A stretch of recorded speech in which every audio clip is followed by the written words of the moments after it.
তো বন্ধুরা, শুভ দুপুর।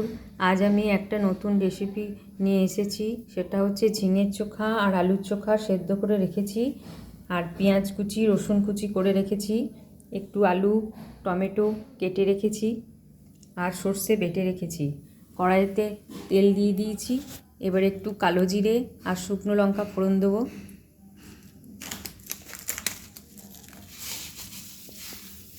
একটু কালো জিরে দিয়ে দিলাম, একটু শুকনো লঙ্কা ফোড়ন দিয়ে দিলাম।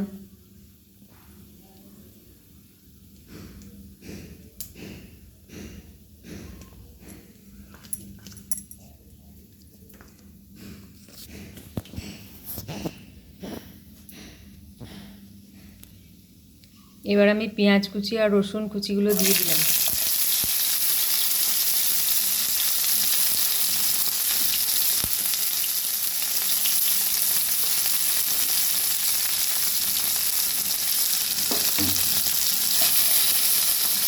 এগুলোকে আমি ভালোভাবে ভেজে নেব।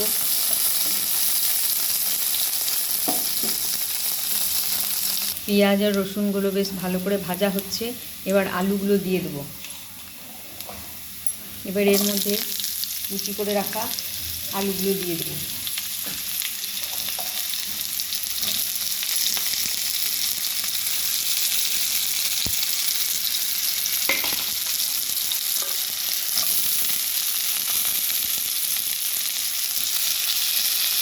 আলুগুলো দিয়ে ভালো করে আলুগুলো ভেজে নেব।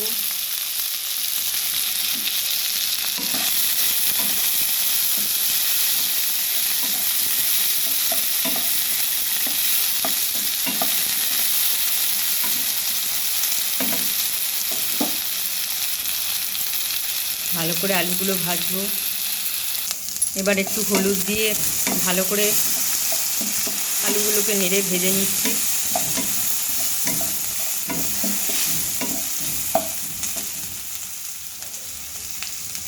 এরপর টমেটোগুলো দিয়ে দিলাম।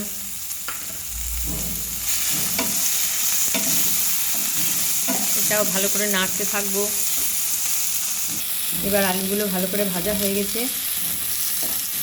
এবার এর মধ্যে ঝিঙে আর আলুর চোখা সেদ্ধ করাগুলো দিয়ে দিলাম।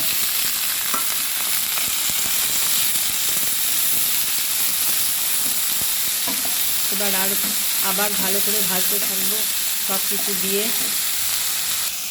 এবার সর্ষে বাটাটা দিয়ে দেবো।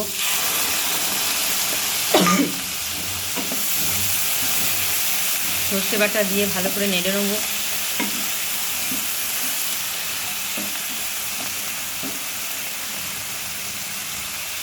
এবার এর মধ্যে পরিমাণ মতন নুন দেবো,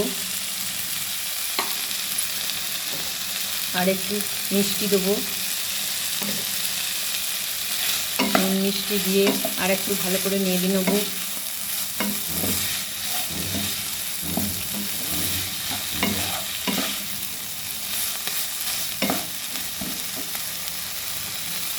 এবার এটা সেদ্ধ হওয়ার জন্য 1 বাটি জল দিয়ে দেবো।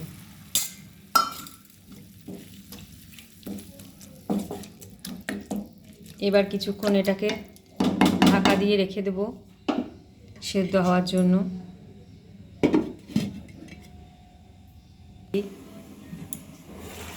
ঢাকা খুললাম। এই যে এখন ফুটছে, এখন অনেক জল আছে। এই জলটা যখন বেশ শুকনো শুকনো হয়ে আসবে, বেশ ভাজা ভাজা হলে, তবে এটা আমার ঝিঙের চোখা আলুর চোখা দিয়ে একটা চচ্চড়ি মতন হয়ে যাবে। এটা খুব টেস্টি, পেঁয়াজ রসুন দিয়ে হয় আর ফেলে দেওয়া জিনিস দিয়ে হয়, খেতে খুব ভালো হয়। এবার বেশ শুকনো শুকনো ভাজা ভাজা হয়ে এসছে। এবার আমি নামিয়ে নেব। সব সেদ্ধ হয়ে গেছে আলু। আপনারাও বাড়িতে এরকমভাবে ঝিঙের চোখা আলু চোখা দিয়ে বানিয়ে দেখবেন, খুব ভালো লাগবে। ভিডিওটা দেখার জন্য অনেক অনেক ধন্যবাদ।